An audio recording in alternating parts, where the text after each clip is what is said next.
Hello and welcome back to the Naked Marriage Podcast. We are Dave and Ashley Willis, and on this podcast, we address the truth about sex, intimacy, and lifelong love. And you guys, we are so excited. We have some of our dear friends. They are just awesome, and I cannot wait for you guys to meet them and hear from them, and Dave is going to tell you all about them.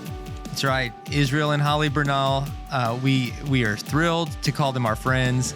They're two of not only the most fun people that we know, but two of the healthiest people that we know. And they're going to share some wonderful insights about just a lifestyle of health with busy lives like they have of raising kids and all the things that they do, of still finding a way to live with such health. And I think that it'll challenge all of us and encourage us who are trying to start out 2023 with the healthiest year that it can possibly be. Plus, we're going to have a lot of fun in this conversation. So let's dive in. Well, like I said in the intro, I am so excited about our guests today, Israel and Hollie Bernal, some of our dearest friends, just wonderful, wonderful folks, and also two of the healthiest people that I know. So when we were like, well, we're going to have an interview talking to somebody who can help inspire couples out there who want this to be their healthiest year ever, who should we get? And I'm like, well, who are our buffest friends? You know, it's Israel and Hollie Bernal. Right. And watching you guys, you do so health in so many areas of life. You guys your discipline, your health, your mindset. You're just great to be around. But specifically with the journey of your physical health, you guys are just two of the most disciplined people that I know. And you really have made a lifestyle out of it that's really helping you live your best life. And a lot of folks that are listening right now or watching on YouTube, they want that, but maybe they don't know how to get started, right? They don't know, or maybe one of them wants it more than the other. And so I want to talk to you about that. But before we get there, let's rewind the clock and just tell us how you met. How did this epic love story begin? Well, I'll kind of give you the intro on that. I first met her or saw her at church. Good place to meet. Yes, it is. And I'm not going to lie. I was looking for my wife at church. And I saw her and she caught my eye, obviously, how beautiful she is. And I saw her and I introduced myself to her. And at the time, she had a boyfriend. And so anyway, it was a good introduction. And then gradually that boyfriend disappeared because God wanted me in her life. And so he was gone. And then I approached her one day after church and I started talking to her and then got her phone number. And then one thing led to another. And here we are 16 years later. Oh. Over 16 years later. And you took me on a date every single night. Yes. Yes. Yes. So A lot of pursuing. we fast forward dating, like we just did it really quickly. Yeah, we dated every night. When we dated, we were together every night. Yeah. So that really helped us really form a bond and fall in love rather quickly. And so I believe we both know it was a God-ordained, a divine appointment. And so that's most of the story there. Well, and even today, seeing how you guys prioritize date night is beautiful. Oh, absolutely. You make it a priority, even though you're amazing present parents with your 4 awesome kids. You make that date night and that time together so important, and I think that's just something. We don't date every night now, though. Not every night. No. Well, we do date every night. Every day's a date. But every for us. Friday night's a date night. But we do have a Friday night. We used to have 2 nights a week. Now we have 1 night, but date night is prioritized from day one, obviously, but even after marriage. And as we were having babies, like you said, we have 4 children. As we were having babies, that didn't stop us from dating. Yeah. We were in the back of the restaurant with her nursing the baby, and we were on a date. And we still spent quality time together. And that's such a huge priority. I mean, you guys obviously emphasize that. Yeah. And I can't tell you how important that is for couples that are out there listening. Don't ever stop dating your wife. You can't stop dating your wife. Never, absolutely. It is so important. It's how you stay connected. Oh, absolutely. And I love that you all, you know, you're living that out all the time, you know, prioritizing your date nights. But also, I feel like you guys, you've been, ever since I've known you, which I think I've known you now for like 4 or 5 years, but ever since I've known you, you've always been healthy. But the last like 2 years, you got even more serious about your health journey. And I'd love to hear kind of what inspired that and kind of what got you on that journey. Sure. So, you know, for me, I've always been in the gym for a longest time. And so I was always real consistent with the gym. the nutrition, probably not as much, but the gym was pretty consistent. And so, when we started dating, Hollie was working out too. She was in the gym, and then I trained her some too. As we were dating, I would train her, and I trained her some when we were married. But then you're right, probably the last, I would say 3 years or so, we've really, she became vegan, and this isn't us trying to promote the vegan issue, but she became vegan probably about 4 years ago. And then for me to support her, I became vegan probably 3.5 years ago. So after she was vegan for a while, I wanted to jump on board to help support her through the vegan part. And then once we went vegan, we noticed a lot of different changes with the health situation. We were always healthy, but it just, like you said, it took it up another notch. Yeah. Oh, yeah. And so then we went from that. We dealt more into the nutrition part of it, and we got into doing what's called your macros, which is your carbohydrates, your protein, and your fats. Mm-hmm. So we started doing our macros, and we started meal planning and prepping, and that just elevated everything to a whole other level, because then you're burning. It's a scientific way that's proven to burn fat and build muscle at the same time. Awesome. So you're losing fat, you're gaining muscle, and your hormones, your levels, your blood work, everything is at an optimum level. And so with the macros being dialed in, that just elevated us to another level. And so that's what you saw the difference in us, is starting to track our macros, starting to do more meal planning, and that. And it's always been a lifestyle for us, as far as being in the gym and trying to eat as healthy as we could early on. But then as you start to get older, and if God's going to bless you with age, you need to take advantage of that, because health is wealth. Right. And so you have to be able to live we always talk about wanting to live a quality of life, because, you can live to be 80, 90, whatever it is, but if that quality of life isn't there, it's not much of a lifestyle for me. And so we were very intrigued with the macros, and so that's what helped us elevate it to another level. Yeah. And it's being a good steward of the body that God gave us. Oh, absolutely. It's just saying, God, you give me this one body to live in, and I want to be here as long as you want me here, and to have, like you said, the quality of life. And having eaten with you guys, I think I would have had the mindset, though, that like, oh man, eating like that is going to taste nasty. It's going to taste like cardboard, but it's delicious. Like you guys have really, your meal planning, your meal prep, the way that you eat.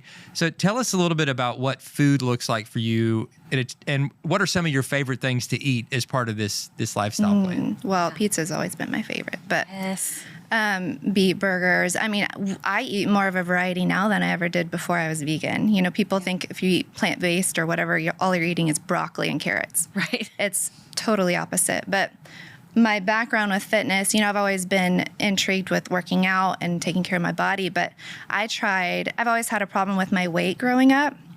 Not terrible, but just not where I would want it to be. Mm-hmm. And I tried every diet, like from keto to you name it, I tried it. Mm-hmm. And it was just like running in circles and spinning my wheels. And I'm like, this is so frustrating. But then I invited God into it. I prayed. I was like, God, what should I eat for my body type? Mm-hmm. Because everybody's different. Yes. Whatever works for me might not work for somebody else. God, what should I do?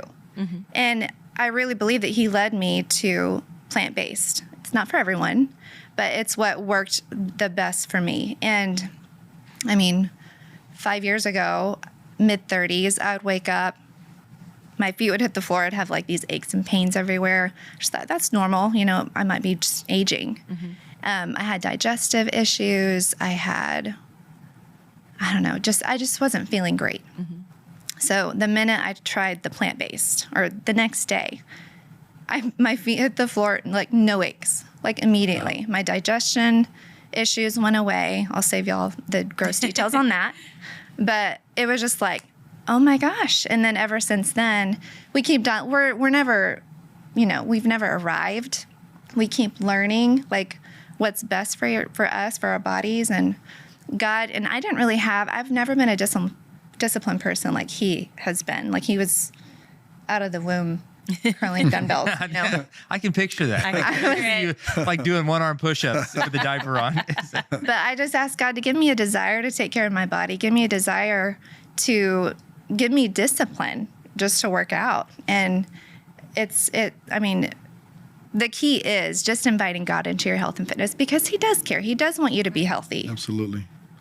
I love that. And like Dave said, we've seen you all eat, and actually we've been you've with it. tasted We've our had food. it. I was Your going to food's say, amazing. it is so good. Like, one of my favorite things to have with you guys is it's a cauliflower pizza. Am I saying that right? And then there was some kind of vegan meat. Seitan. Yeah. Seitan. I was going to say it wrong. I know. I'm glad you said Not that. Satan. Not Satan. Seitan. Seitan. It's just delicious. I do think that sometimes we just need to change our mindset around food, because in talking with you guys, I think kind of one of the issues with people is the assumptions we make. Like, Yeah. first of all, well, that's just not tasty. I can't do that. I can't keep that up, about things like veganism, but really just not, really kind of getting out of, I don't know, the American diet, because really the American diet in general is just not healthy, like the general American diet. Right. And so, and it is hard sometimes to go against the grain, but I do see, and I wanted to ask if you guys see this, I do see kind of the pendulum swinging more in the health direction, and there being more restaurants and places where you can get good vegan meals and you can get healthier. Options are everywhere veggies. now. Yes. If you're looking for it. Right. But you do have to look for it, I think, and And break away from those assumptions. I think like men think, oh, I'm going to be weak if I don't eat a ton of meat. And I'm saying, look at Israel. you need Dude, to watch. Built like a brick house. They're both strong. And yeah. So, but like with just the protein thing, for people, they're thinking like, okay, well, where am I going to get my protein if I cut back on meat or maybe do it all together? What are your main protein sources? We use protein, I would say tofu, seitan, protein powder, but it's vegan protein powder. So it's rice protein, pea protein, and hemp protein. Okay, yeah. So it's all natural proteins. And you'd be surprised, like broccoli per gram or per serving has more calorie. per calorie per serving has more protein than beef does. That's it. Really? And so so I mean, there's a lot of variables there that people don't understand, because I remember a few years ago when I started doing plant-based and going vegan, and people that knew me before, they're like, oh my gosh, you're going to shrivel up. Where are you going to get your protein? And I'll tell you, I'm the fittest that I've ever been, and obviously because of the fat. We like to build lean muscle mass. We like to be really, really lean, and we're not. We're all natural, but I think there is a misconception, like you're saying. Now I will tell you guys that are listening out there that, oh, we love meat, we're not going to. There's nothing wrong with eating lean meats. I'll just say that lean meats, lean fishes. But where you need to be careful is your fats. And also, carbs and proteins. I eat more carbs. We eat more carbs than we do proteins. So our carbs are here, proteins here, and then our fats are way down here. So the carbs are not all created equal. A lot of people have that misconception with all these diets and all these fads that are going on and saying, oh, no, you eat more protein than carbs, and carbs are bad for you. No, not all carbs are bad for you. Nobody's ever carbs. died from protein deficiency. No. It's just not a thing. Right. People think that you need all this protein, but really you need fiber. Yes. Fiber is probably the most important thing, because you want to be able to release those toxins from your body as fast as you can. What about like when like Ashley hates for me to have fiber because it creates this gas. Yes. Well, She's like, I would rather you just have a fiber deficiency. And I was like, well, fiber is hurting our marriage. I need to get more natural sources of fiber. Yes. Fiber is a good thing. It doesn't always smell great, but and vegan fiber is really bad. So I mean, as far as the smell goes, right. But it's healthy. But very healthy. But fiber, like she said, fiber is one of the most important things you got to put in your body, because you do want to release those toxins as quickly as possible and get it out of your system. So that's very important. But carbohydrates are something that I think have had a bad rap, because people aren't necessarily adding carbohydrates the way they're supposed to. People think carbs are breads and pastas and all, and they are, but you don't want to incorporate that. You want to incorporate the good carb. You want to do you do jasmine rice. You want to do, there's Dave's Killer, and I'm not trying to plug these guys. I'm just telling you, there's all these other good sources of carbs that are good for you and that are healthy. It's just, I think it's more than anything just being educated. Like she said, we're constantly evolving and we're constantly learning. And we don't claim to be nutritionists or any of that stuff, but we've learned from nutritionists, and we practice what we preach daily. So we understand, and we've learned our bodies now. Well, that's why I wanted and we have the blueprint, guys. Is because we could have had, like a nutritionist or some, but like you guys are real people living real lives, and you're finding a way to live healthy and making it work with the busy lifestyle, with raising kids, with doing other things, and you don't like own a gym where you're at the gym all day. You're not nutritionists where you're constantly just thinking about that, but you've done the work. But for people that feel overwhelmed, they don't know where to start. I think sometimes what holds people back is they want to get healthier, but they don't know where to start. Like, Doritos is just all they've ever eaten, and you're talking about totally changing that, and they're like, I don't know where to start, like with meal planning and all that. What would you say to that person that wants to get healthy? They want to start taking steps in that direction, but maybe the thought of the kind of the discipline that you guys have seems so far off that they're like, I'd love to get there someday, but what are some baby steps I can take right now where I am, like where I'm maybe really overweight, I have not been active, health. It's like I feel defeated as soon as I start, because I've had a lot of times where I've tried a diet and it hasn't worked. And like you guys have said, diets don't work because you need a lifestyle. But what are some of those first steps for that person that's out there and they're like, I don't know how to eat. I don't know where to start. I've always been overweight. But I want to do something. I want this to be the year that it's not just a resolution, that I really have a different lifestyle. What are some of those first habits, those first things that you would say, start doing this and stop doing this? Yeah. I'd say the first thing, to echo what my wife said, invite God. Number one, God can help you get there. First of all, you have to have, first of all, we believe this foremost and before anything is the foundation you have in God. He can adjust, and any obstacles, he can remove them from you, and he can guide you. First and foremost, you have to invite God in, and it has to be a desire. Like she said, she wanted that desire, and she wanted something different, and she invited God to help her with those steps. And then after that, I preach this, and those of you that know me out there, I preach nutrition above working out all the time, because people are like, oh my gosh, you spend hours in no. It's 80-20 or 90-10. And I nutrition. think people have confused, made it difficult. It's really simple. God made foods. Whatever is grown from God is the best food. Right. Anything man-made, like processed in a package, Doritos, it's kind of obvious, but but our culture, they're constantly saying, this is good for you. This is heart healthy on chips, So people can get confused in our culture, but just go back to the basics of what God has made for you to eat. The Garden of Eden, everything that we needed was grown there. Right. So Little Debbie is not an angel. Well, no. It tastes from heaven, but for a little while, but then afterwards you're like, oh my God. The way you feel afterwards is not heavenly. And so, what have you done to me? Yeah, it's not sustainable. Like you said, the diets and the fads are not sustainable. I would encourage people to, you can Google macros, you can Google nutrition food, you can Google, proteins and good carbs, good protein. There's so much information out there now with technology that you can, and you can hire, if some of those, you guys that are really willing and said, you know what, this is it, I'm ready to go. Hire a nutrition coach. Call these people up. They'll make a meal plan out for you. They're out there. It's that. And once you start seeing the change, not only seeing the changes, not from a vanity standpoint, but more than anything from a healthy standpoint. Yes. When you start feeling, like she said, amazing, everything. Absolutely. You'll never want to go back, because your hormones and not just for women, but for men, everything, your hormone levels, your blood work, everything is on an optimal, because we believe in health. We're not in this for vanity purposes. I mean, that's to me, that's kind of like icing on the cake, because we get to enjoy the way you can build a physique from that.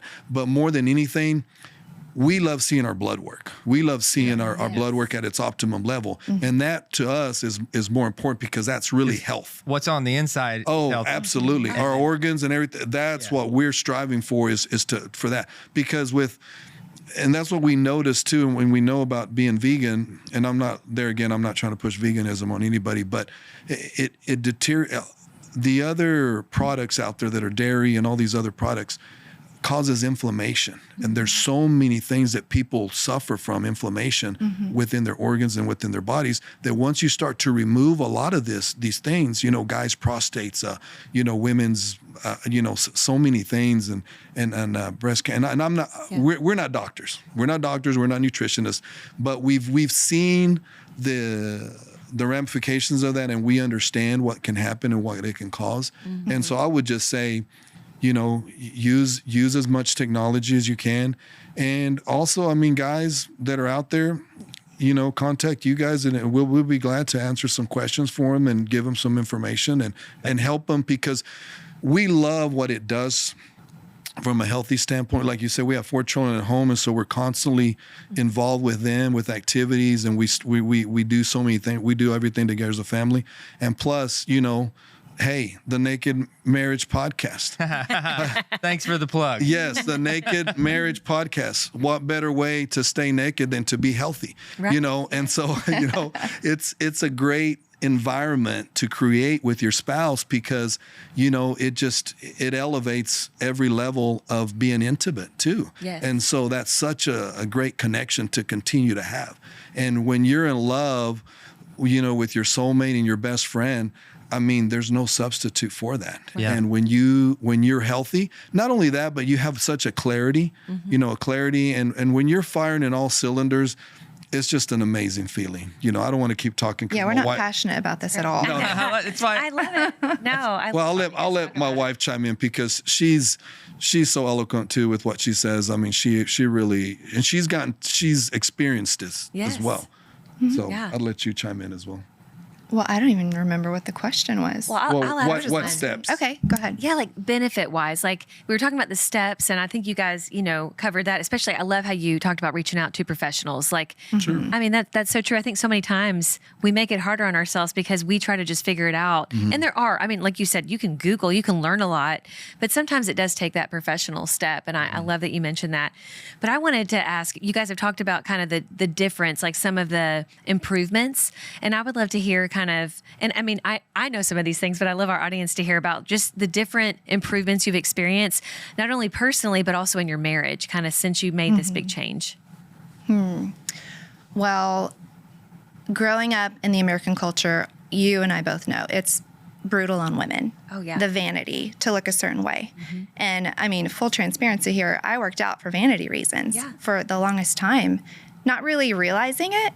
But I was just going through the motions because I was listening to the world, their workouts to get a smaller waist, or it was all about the inches, and the number on the scale would determine my happiness for the day. Yeah. Like it's a trap.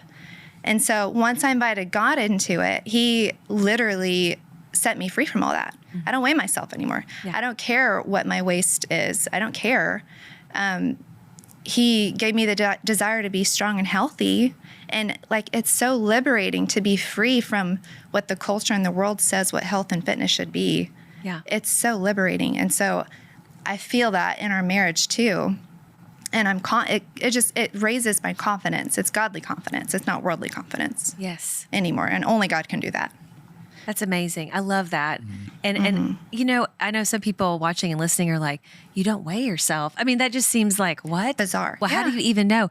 But I am so glad to hear you say that, because I do think that really the goal is not a number on the scale. And truth be told, those are going to ebb and flow. Like, I mean, after we've both had 4 children. I mean, goodness, we've had, different scales. You know, we've had different weights at different times, and our bodies have gone through so many changes. And I think, you know, I'm in my 40s now, and I will tell you, I think there's some wisdom that comes with age. And I know for me personally, I do have more of a goal of just being strong. Like I want to be strong. I don't want to have aches and pains. Like when we shift it and it's more like, I want to feel good. I want to live long. I want to be able to be there for my children and my husband and live all those experiences with them. And this is within my control, you know, because there's some things we can't control, but this is one aspect that we can. And, you know, and I think being able to make those choices, and especially for women, flipping that kind of, perspective. Sure. It is empowering. And I think, I even think that I've heard, you know, women talk about not weighing for a whole year and ending up actually, like when they go to the doctor, they find out they actually did lose weight, but they weren't even trying to. They were just living healthy. Right. And so I think that's such a good perspective to have. So much wisdom. You guys have shared so much. I'm going to, in just a second to close, I want each of you to share one nugget of marriage advice. And it doesn't have to do, it can do with health, but it doesn't have to at all. Just one little final nugget for our listeners and our viewers. But I do want to thank you guys again. And Hollie, I want to wish you a happy birthday, entering a new decade. We pray this is your best decade yet in every aspect of your life. Thank you. And you two really have been such a gift to us. And we love you. We just love you both so much. We love you guys. Thank you. You guys are awesome. Thank You you. guys are great. And Awesome friends.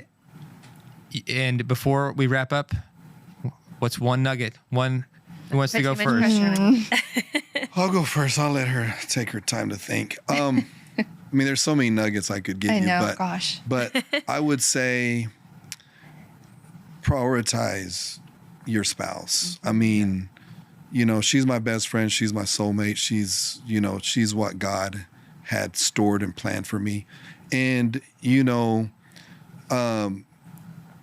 never stop dating each other. Never, you know, I still get, and she tells me she does too. So, I mean, I still get butterflies when it's date night, and I know it's date night, and, you know, I'm still excited, and I get all, you know, ready, and we're so excited for date night and for, you know, spending quality time together. And we spend so much time together and so much quality time. And you know, you have to learn to, you know, like God says, we are to be of the world, but not in the world. Yes. You know, he doesn't want us to partake in the worldly things. And so I think the world has a different view of marriage, and so much divorce out there, and so many lies from the enemy that it takes away and it distracts from what's priority. You know, obviously God's our number one priority, but then after God, it's my spouse. Yeah. Sure. And so we want to walk in that, because we have a covenant that is so special to us that we took vows. And, you know, God has blessed us with the covenant, and we want to honor that. But more than anything, I want to honor her. I mean, and guys, I will tell you this. Here's one beautiful nugget. Wash your wife's feet. Wash your wife's feet. And just get home, you know, one day and just, you know, surprise her. Surprise her, have everything ready or whatever, and then just wash her feet. And, you know, that's one of the most beautiful things you can do for your wife. That's Biblical beautiful. too. It's Yes, beautiful. absolutely. Yeah. Or in Ashley's I case, love it. she loves it also, in With the addition to foot that, rub. to rub her feet every You night. can rub her Wash feet them, after you wash and them, then then rub lotion them up That's and rub right. them. That's right. And then who knows what that leads to? I know. I know, exactly. All right. I don't think mine will be as long, but I'm sorry. from a personal experience, just learn to communicate. Yes. If you're a good communicator, marriage will be so much better and so much easier to get through arguments or whatever it is. Just if you're not a good communicator, learn to be one. Yes.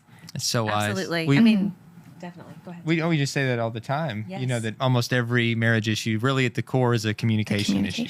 Somebody not really communicating. And it's And great advice. What's so interesting is a lot of times you want the same thing, but you have you're not able to even let each other know that because the communication's so off. You know what I'm saying? And that is gold. And I feel like, we say this all the time on the podcast, but if you do have trouble communicating, if that's a struggle for you, definitely talk to one of our XO marriage mediators at xomarriage.com/help. They're excellent. We talk about it all the time, but we can't talk about it enough because they can really be a great guide. They really can. And I hope today's episodes encourage you. I know that it has. It's encouraged and challenged us, as our dear friends always encourage us. But if you've got somebody in your life, a friend, a relative, and maybe they've talked about trying to get healthier, and maybe just need some encouragement and some next steps, share this episode with them. I think this conversation would be a great place to start, and the Bernals have provided some wonderful next steps. And Israel, Hollie, thank you again. We love you guys. Thanks for having us. Thanks for having us. It was a pleasure. Mm-hmm.